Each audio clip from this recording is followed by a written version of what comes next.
Yo, what's up guys? Nandito ako ngayon sa pond. Kung naaalala nyo, yung episode 1 ko, dito ako naglagay ng dalag. Kasi wala talagang kalaman-laman tong dalag. Kahit isa, tinry ko na. Medyo matagal na sa amin tong pond na to. Pero ngayon ko lang nalaman na last year ko lang nalaman na may pond pala kami. Eto guys, yan. Yan yung pond. Medyo hanggang doon yan sa dulo ng konti kaso medyo madamo. Ngayon gusto kong matry kung marami ng laman or dumami na sila or lumaki na ba after a year siguro, mga parang December ata ito ng 2023. Unang lagay ko dito, basta nandun yun sa episode 1 ko sa profile ko, tingnan nyo na lang. So yan, set up po na tayo guys. Marami akong gagamiting lure, as in mga 1.5 hour lang siguro. Kung anong kumagat, siya na yun. Let's go. Ang first lure natin gagamitin, itong soft grab, soft bait, may 3.5 grams na jig head. Pinartneran ko siya ng batingting or yung spinner.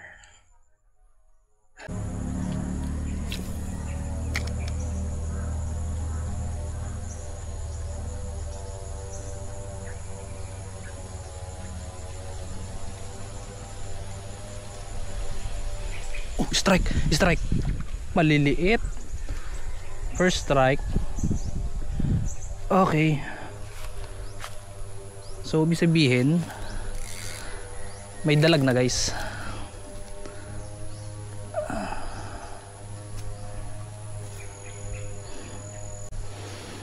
Guys, first fish,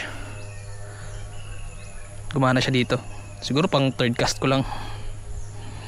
Third cast meron na agad. Basta meron talaga. Effective yan. Release. Gusto ko malaki. Kasi may nilagay ako dito. Siguro mga 13 incher. Badang unahan.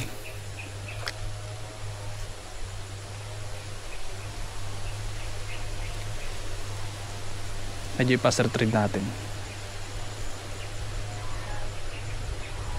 Ayun, fish on. Good size. Ay hindi. Hindi siya good size. Pwede na. Same size. Okay, chill. Second fish. Mas malaki-laki naman pala dun sa kanina. Diba? Change. So medyo effective to talaga. Basta nakikita ng isda, effective to.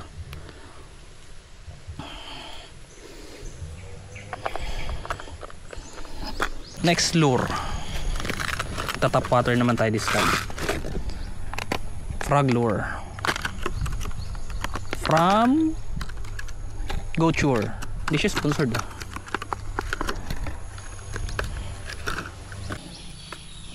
Basang ko to kasi hindi naman siya ganun ka-effective. Promise, hindi talaga effective yan.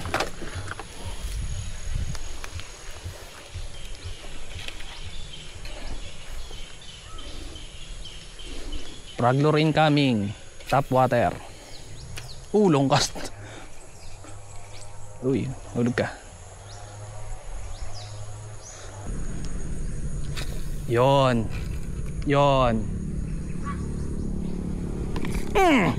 Fish on. Ay, nakawala. Come on. Woo! Sayang. Mark. Ulit. Sayang yun. Tanggal yung diba? Ay sa inyo eh. Wala rin sa isa yung ano nun eh. Natanggal yung paa. So guys, wala na.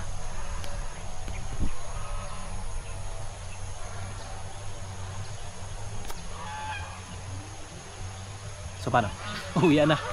Ang dilim na guys oh. Samantala dito sa kabila liwa-liwanag, galing dito yung hangin. Uwi na. Peace.